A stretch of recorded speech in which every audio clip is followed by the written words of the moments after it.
All right, everybody. Oh, you know what? Wait 1 second. I'm just going to do one quick thing, and then we'll be good to go. It's never totally painless. Hello, everybody. Now we're good to go. We're recording. Hello, welcome. Very first time out here in a few weeks. It's been some time, but we're back. It is the final preseason game. Thank goodness. I'm ready for it to be over. I'm ready for some of these games to start counting.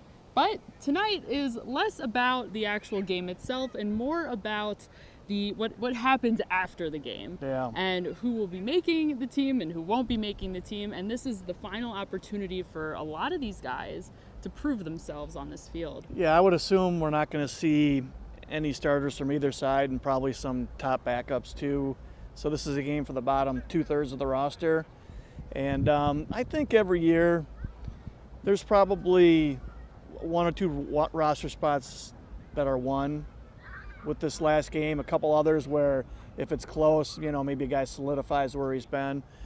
So to the guys who do play, it matters a lot. Now it's not worth paying whatever price they're charging to go see, in my opinion. But it is important. Coaches, it's good for coaches and it's good for guys in the bottom half of the roster fighting for a job for this year. Absolutely. Lots to watch. We will open up Facebook and look at some of your questions. Of course, we are also over on Periscope and on our YouTube page.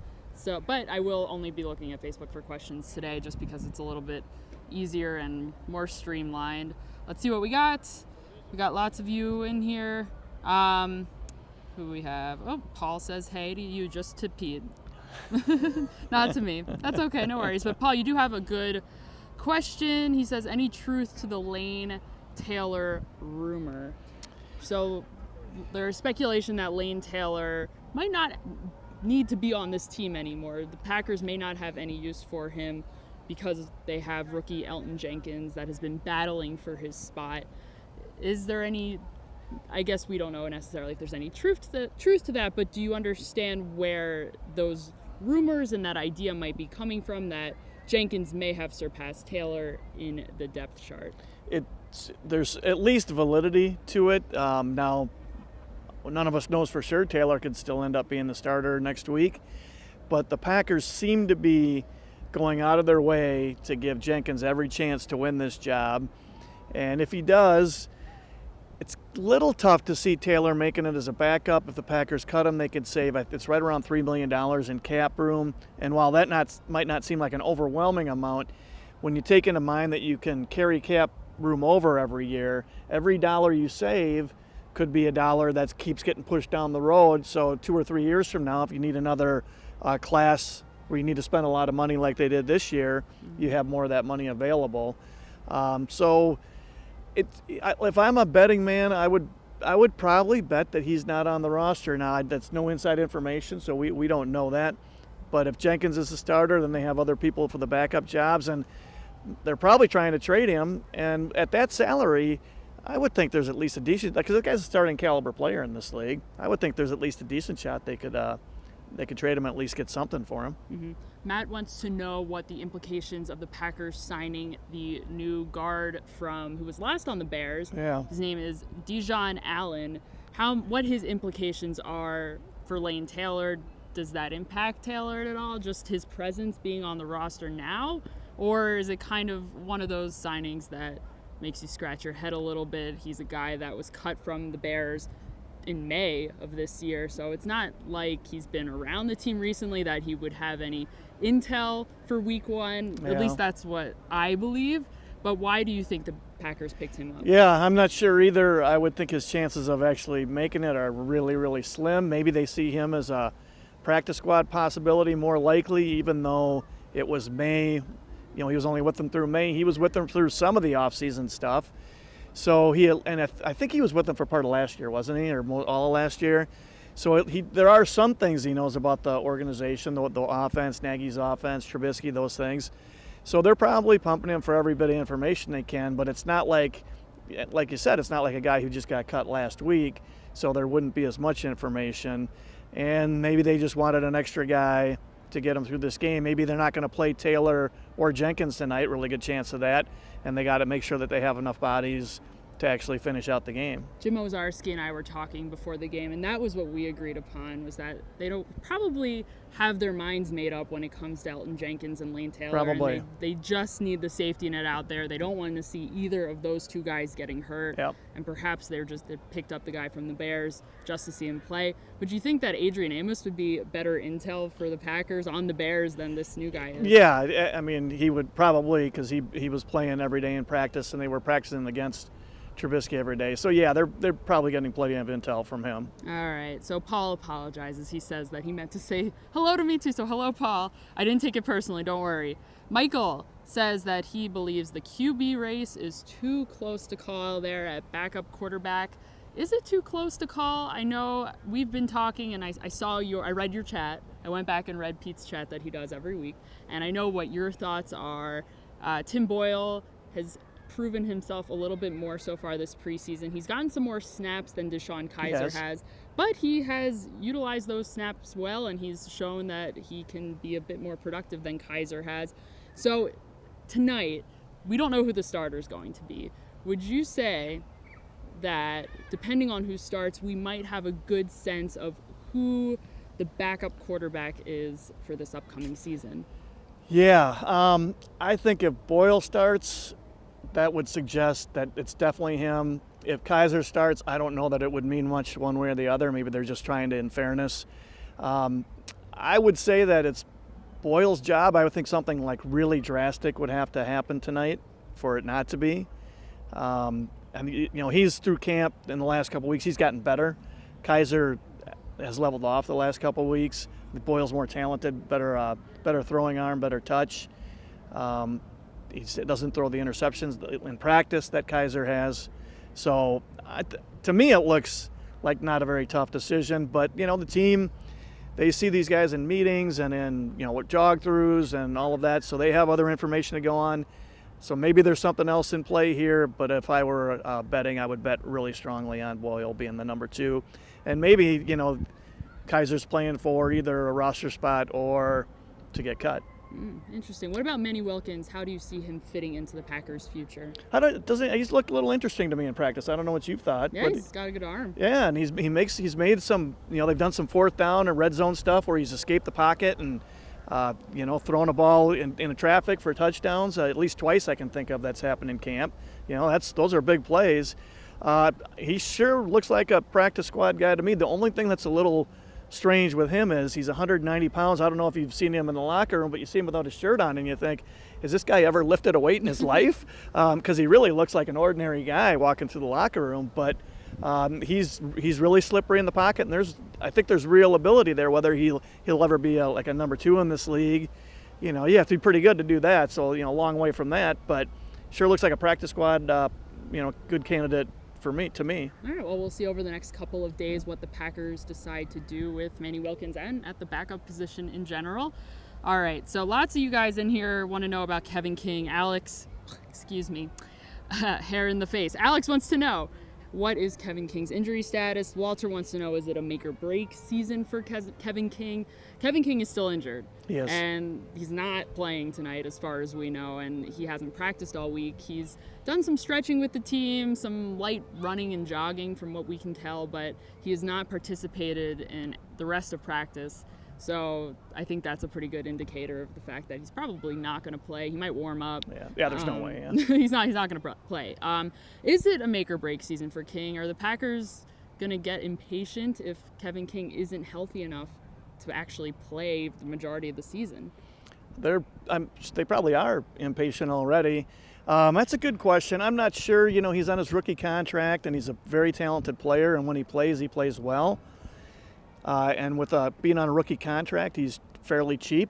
Mm-hmm. He's very cheap, even though he was a second-round pick, actually. The bonus money's already spent.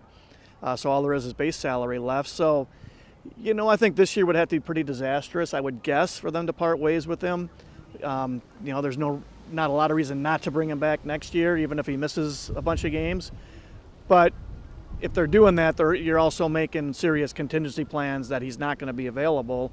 And so you're making sure you're drafting at that position, maybe a couple of guys even. All right, we're getting some questions about the typical position battles we've been discussing all camp. Alex wants to know, will Shepard or Alan Lazard make the team. Mike wants to know how many wide receivers are going to make the team. I can keep going through lots of wide receivers questions in the comments.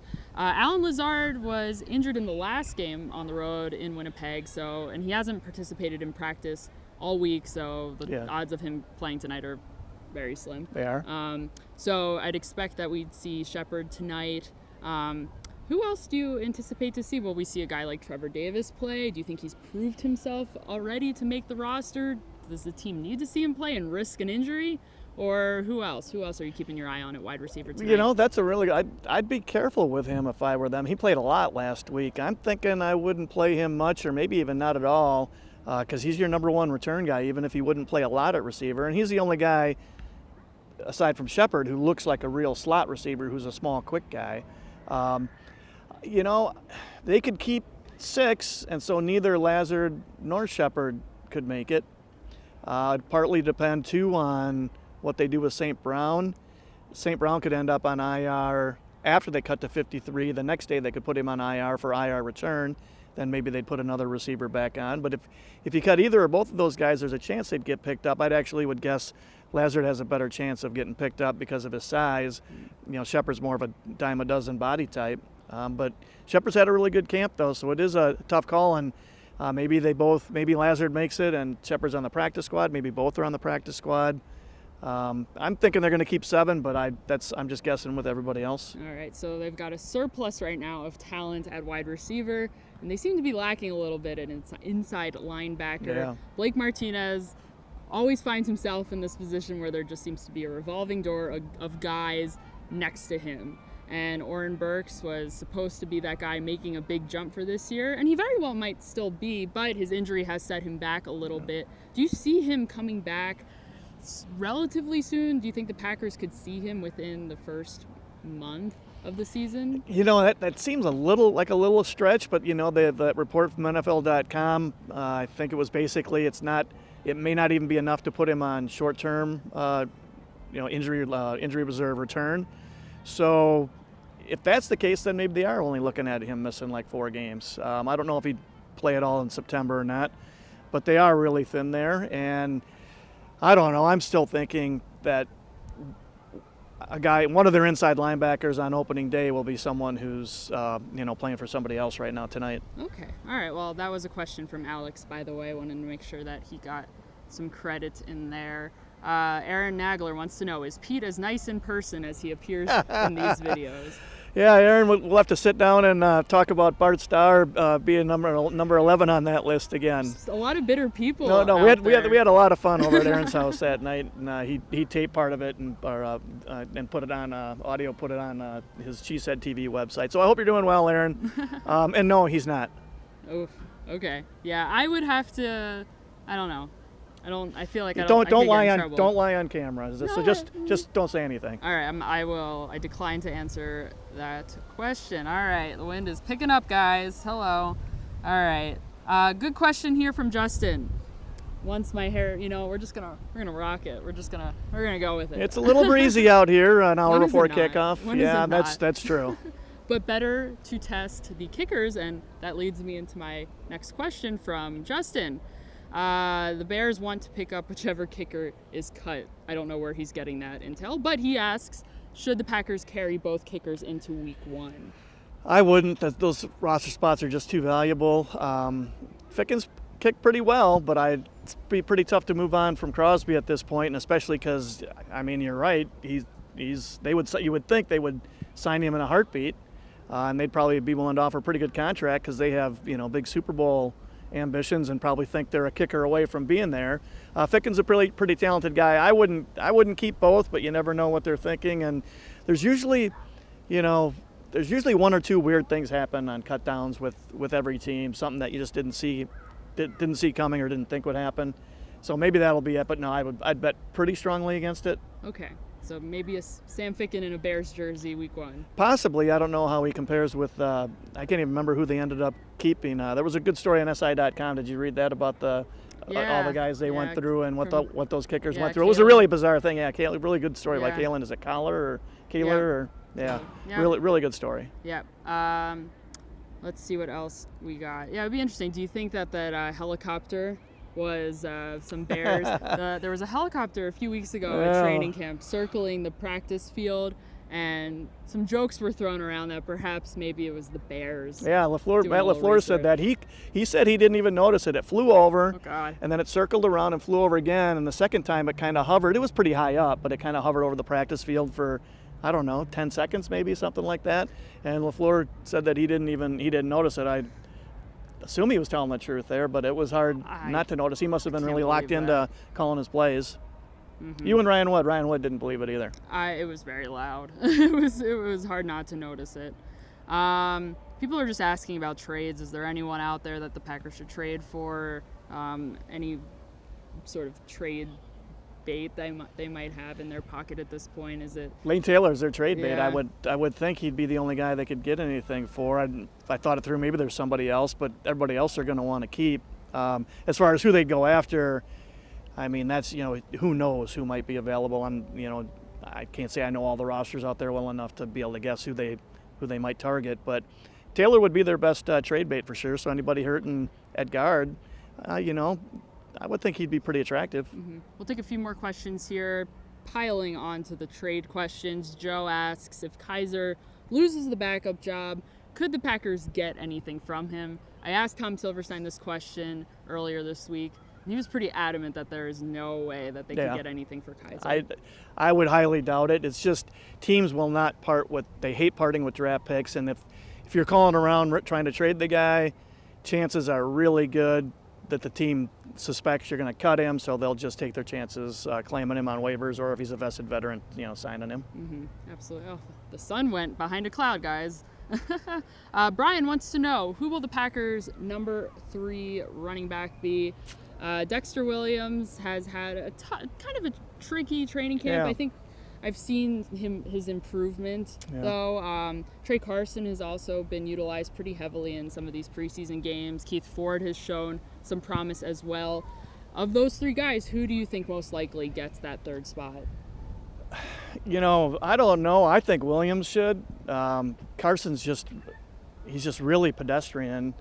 I was talking with Eric Baranchik about this, and Eric, and I'm sure he's right. The guy's best talent is probably blocking, which there's really not blocking backs in this league. So I would think Williams, because he's just a more talented guy with the ball in his hands. But I saw some mock drafts today, this week from Bill Huber and I think Rob Domofsky, and I think both of those guys had Carson on. I know Rob for sure did. So it's, your guess is as good as mine. Carson's been working ahead of Williams in the rotation most of camp, and in the preseason games for sure. So that would make you think him, but just watching their performance on the field and how they run with the ball in their hands, I would think Williams, unless they think they can get Williams through in the practice squad, and then maybe they'd try to go that route. Yeah, that's my question for you, is if they don't keep Williams on the 53 and they do have to waive him, which means, they can't put him right on the practice squad, they have to waive him first, do you think he would get picked up by another team? I don't think so, but there might have been a team out that really liked him in the draft and thought he looked okay on the tape, and maybe they would. Now, if they picked him up, they'd have to pick him up for their 53. So that's a big roster spot, and everybody's got their guys that they like and they've had in camp and had off season, have been working in their offense. So I would guess chances are less likely than, less than 50-50 to get picked up. Mm-hmm. But, all it takes is one out there who really liked him, especially teams on moves like that. A lot of times it's what they thought of the guy coming out of the draft. Okay. Justin says that Dexter did good things for Notre Dame. He'd like to see the Packers give him an opportunity.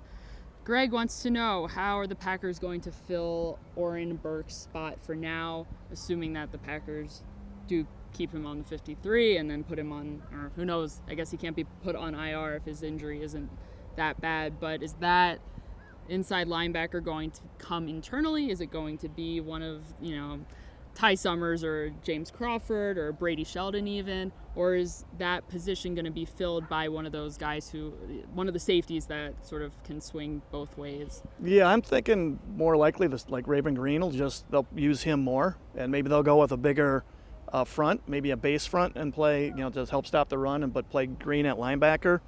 And maybe they'll find somebody on waivers they really like, and the guy will be good enough where he could step in and play too.